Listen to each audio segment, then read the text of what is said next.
Hello, my name is Sister Hannah Spears. I am delighted to have been able to contribute a chapter to this book, Wild Bright Hope, where I speak about widening horizons. And I wanted to share a few thoughts with you at the end of this chapter.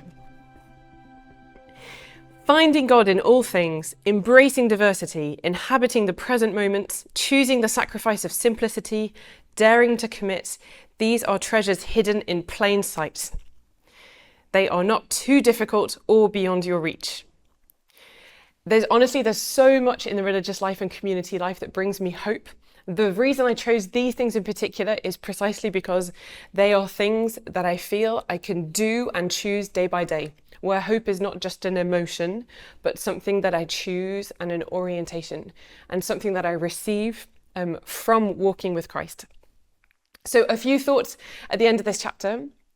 The first, when I was speaking about calling and about stories and reading other kinds of stories, this deeply hopeful aspect of calling for me is the fact that God calls us just as we are, with all that we are, where that all of us can glorify God.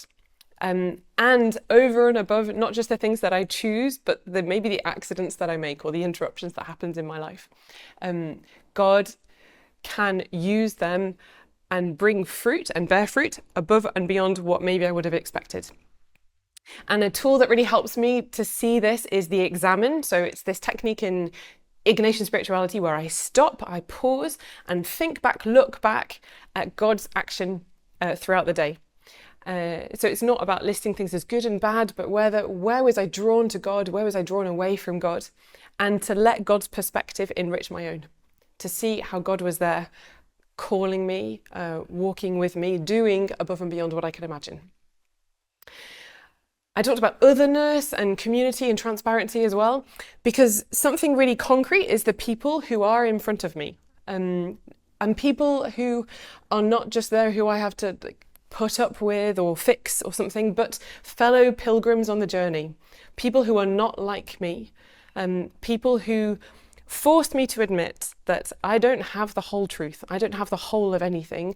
And I think helped me to grow into a posture of humility of, I don't have the whole picture. Maybe you have something that I'm missing. And above all, it's God who holds all of this.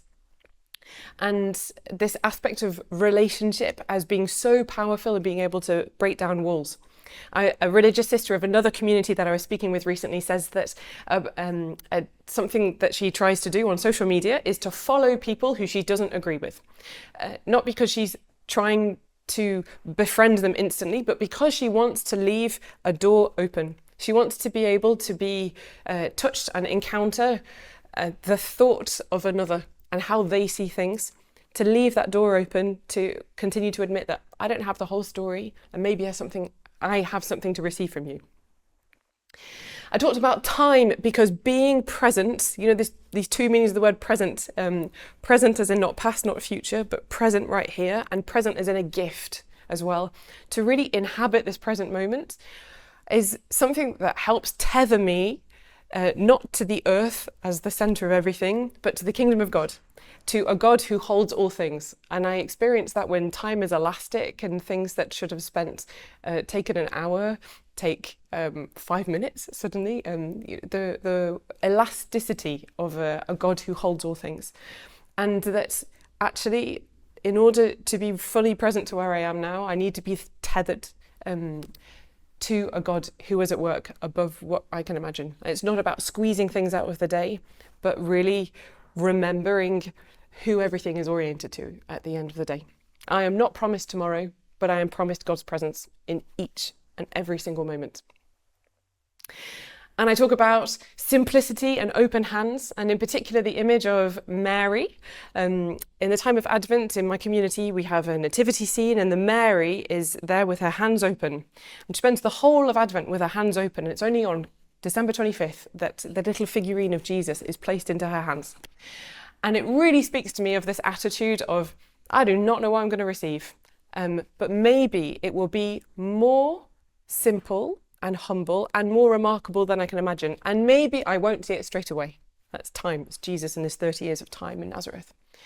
But there is something because I've committed in a certain direction. We hear often this quote about discipleship as a long obedience in the same direction.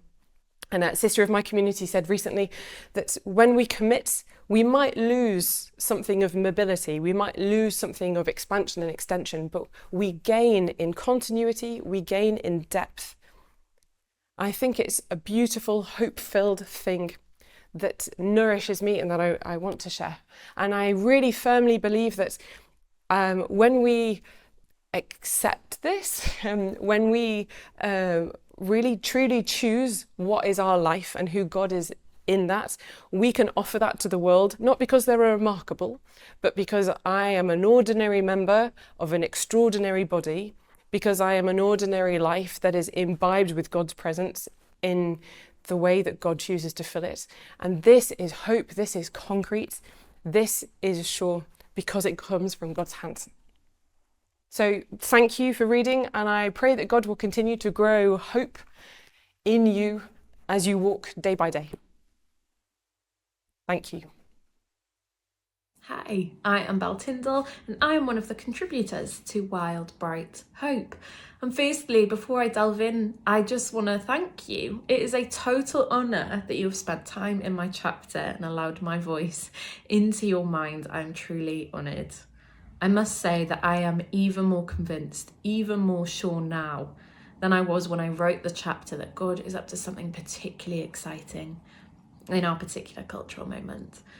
It feels like ever since I put the final full stop on that final sentence, life has been acting as this wonderful proof of concept. But I should rewind. Before I get too carried away, let me rewind, because this chapter started with a conversation, a totally unexpected, out of the blue conversation that I'd had with a journalist.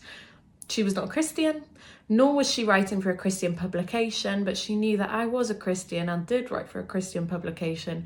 And so she came to me with just one question, a really simple, intriguing question, and it was, what on earth is going on with Christianity at the moment?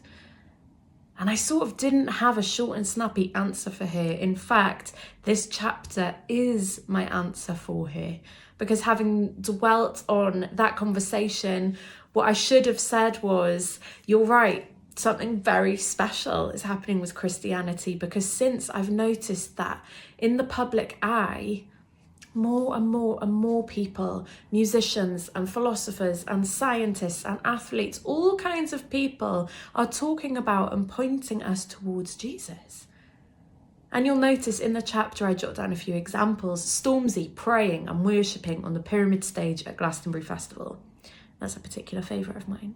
Or the book, and then the album, and then the tour that Nick Cave has released, all dedicated to the wild God that he has found and seemingly fallen in love with. Or the plot twist to end all plot twists, Ayaan Hirsi Ali, sitting on a stage opposite Richard Dawkins, explaining how she has found God and how he has turned her life upside down. Jesus was popping up in all of the places I never would have expected him to. And then I started looking a little bit closer to home.